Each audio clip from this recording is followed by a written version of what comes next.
Okay, so this evening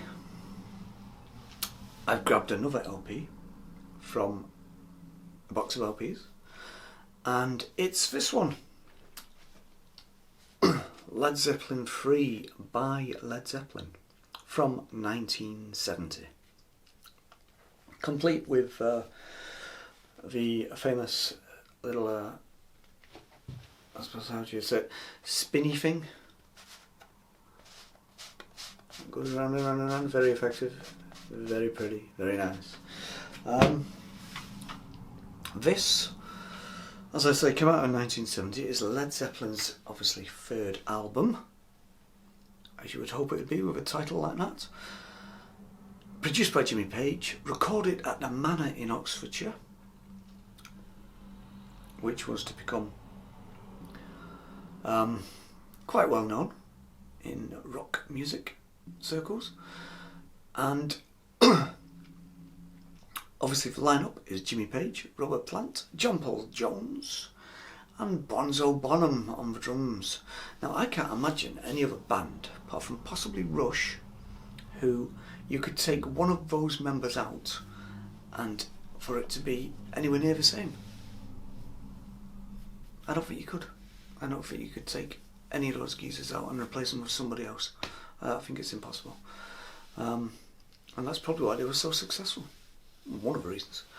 So, Led Zeppelin III, as I say, 1970, produced by Jimmy Page, was known for some reason as the acoustic album. There's only one or two laid back, mellow songs on this. I mean, it's really quite a powerful record.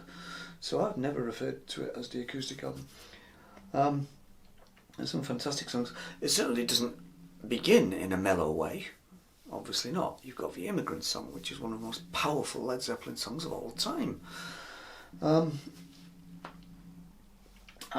I mean the whole thing, apart from the final song on side 2, Hats Off, which I don't really care for, the whole thing is absolutely sensational.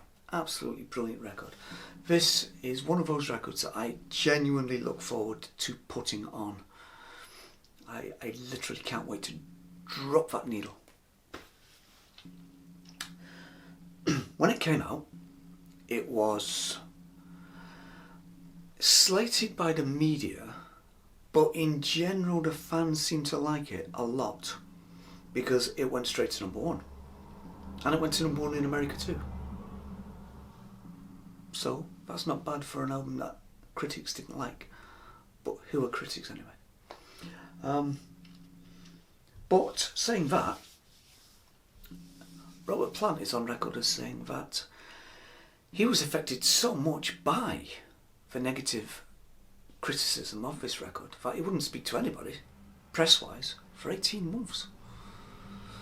So clearly it did affect some people. So, as I say, track 1, Immigrant Song, when you've got The Lovely Friends, Celebration Day, and the classic Since I've Been Loving You, which has to be heard to be believed. If you've not heard that, then wow, it's one of the most powerful Led Zeppelin songs of all time. Everybody, literally everybody on that song is on fire. Absolutely on fire. They really, really are.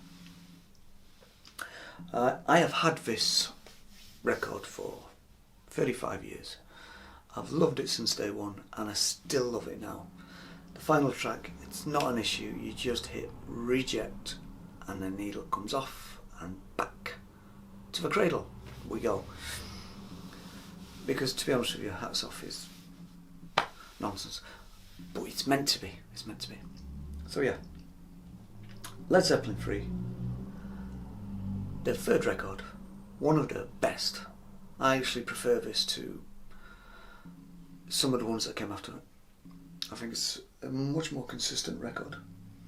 I think it shows the band in a really good light, a creative light, rather than just slamming out hard and heavy hitters time after time after time. They decided to take a slightly different approach towards songwriting and recording on some of the songs. But that doesn't mean it's a lightweight album by any means, which I've heard people from the generation after me, you know, really old people, I've heard them say, oh, they let us down, they wimped out on us. I've never heard such nonsense. It's a very powerful, powerful record indeed. So, have you heard Led Zeppelin III? Isn't it absolutely one of the most powerful albums of all time? Not just musically, but lyrically, composition-wise, concept-wise, originality-wise. It's an amazing record. Emotionally, it's a very powerful record, and I love it to this day. And I love the fact that this whole package has got some heft, some weight to it, probably because of this spinny thing. But I like that because this is a weighty record in many ways. So that's Led Zeppelin III by Led Zeppelin from 1970.